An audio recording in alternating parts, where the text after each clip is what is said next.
बिस्मिल्लाहिर्रहमानिर्रहीम। आजकल जैसा कि आप लोगों को मालूम है कि जो पोस्ट हमारी लग रही हैं उनका ताल्लुक ड्रग्स और उनके विड्रॉल के हवाले से है, ताकि हम अपनी जनरल पब्लिक को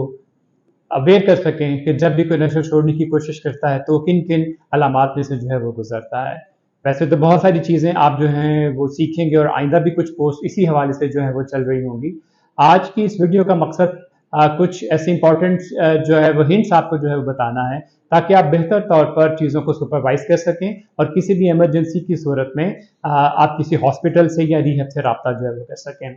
अमूमन तो आप देखते हैं कि जब कोई नशा छोड़ने की कोशिश जो है वो करता है तो उसको मुख्तलिफ जिस्मानी, ज़हनी, जज्बाती अलामतों में से जो है वो गुजरना पड़ता है, और उन अलामतों की जो तफसील है वो आप इन पोस्ट के ज़रिए जान रहे हैं। मसलन मोस्ट कॉमनली दर्दों का होना, आंखों से पानी होना, पेट का ख़राब होना, लूज मोशन का लग जाना, जिस्मों में दर्द शुरू होना,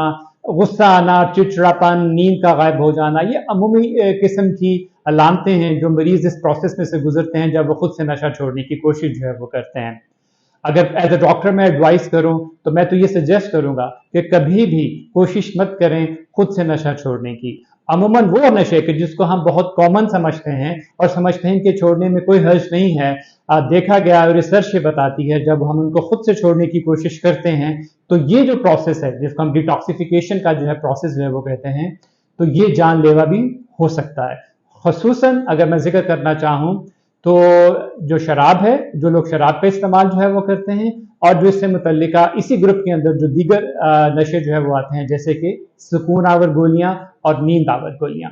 ये ऐसे चीजें हैं कि अगर हम इनको खुद से छोड़ने की घर पर कोशिश जो है वो करेंगे तो देर इज आ पॉसिबिलिटी कि ये अलामतें जो अगर हों खुद से जिस्मानी तौर पर और नफ्सियाती तौर पर, वो हम प्रॉपरली ना उनको सुपरवाइज कर सकें ना उनको मैनेज कर सकें, और ये अल्टीमेटली लीड करें मुख्तलिफ किस्म की जहनी दुश्वारियों को, मुख्तलिफ किस्म की नफ्सियाती अलामतों को, जैसे कि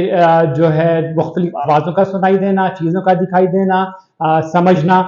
जो है कि मैं किसी ऐसी जगह पर हूँ कि जहाँ पर वो घर नहीं है वो, और मैं किसी नशे को जो वो ढूंढ रहा होता है उसके पीछे जो है उसको आवाज़ें सुनाई दे रही होती हैं जिनको हम हेलुसिनेशन जो है वो बोलते हैं। तो ऐसी किसी भी सिचुएशन में अगर प्रॉपरली इसको मैनेज ना किया जाए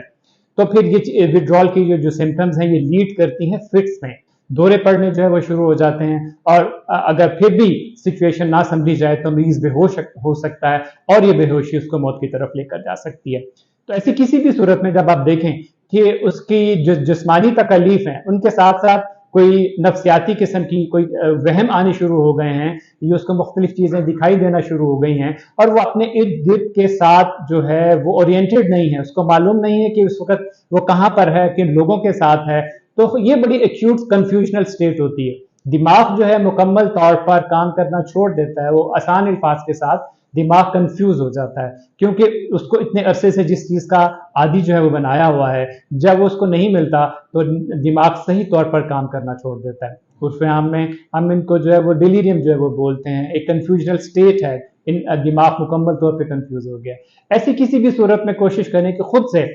मामलात को हैंडल करने की कोशिश ना करें, खुद से विड्रॉल को मैनेज करने की कोशिश जो है वो ना करें, और किसी भी नज़दीकी हॉस्पिटल से, इमरजेंसी से या रिहैब से रब्ता जो है वो करें, क्योंकि ये कंडीशन जानलेवा साबित जो है वो हो सकती है। Number one,